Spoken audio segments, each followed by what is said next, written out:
Hi everyone. তো আজকে অনেক দিন পর ছাদে উঠে দেখলাম গাছে বেশ সুন্দর কামরাঙাগুলো হয়েছে।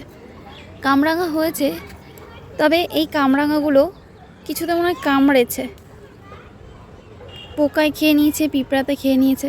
আর এখন ফল খাওয়াও যাচ্ছে না, কারণ এখন নিপা ভাইরাসের কারণে কোনো ফল খেতে ভয়ও লাগছে। এটা আমি এখানে ফেলে দিলাম। এখানেও একটা হয়েছে, এই যে সবগুলোই মোটামুটি পিঁপড়ায় খেয়ে নিয়েছে, একটাও খাওয়ার উপযুক্ত নেই, কামরাঙা সব পিঁপড়ায় খেয়ে নিয়েছে। এখন আমার তো খুব ইচ্ছে করছে কামরাঙা খেতে। এখন আমি ভাবছি কোন কামরাঙাটা খাবো। দেখো প্রতিটা কামরাঙা কামড় দিয়ে রেখে দিয়েছে, ওদের জন্যই গাছ লাগানো মোটামুটি বলা যায়। এখানে অনেকগুলো হয়েছে। এখানের এই কামরাঙাটা মনে হচ্ছে বেশ ফ্রেশ আছে, তো চলো এই কামরাঙাটা খাবো ভাবছি। এটা একটু ছিঁড়বো, এই তো এটা বেশ ভালো আছে, ফ্রেশ আছে, এটা খাওয়া যাবে। কামরাঙাটা খাওয়ার আগে একটু ধুয়ে নিই।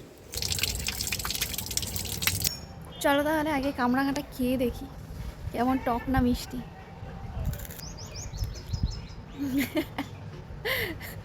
কষ আর একটু বড় হতো, অনেক ছোট অবস্থায় খেয়ে নিচ্ছি। তবে বেশ একটা জিনিস কি, টক না, খুব মিষ্টি। তবে ফেলবো না, এটা ঠিক খেয়ে নেবো। এই কোনাগুলো কষ লাগছে, কিন্তু ভিতরটা বেশ মিষ্টি লাগছে।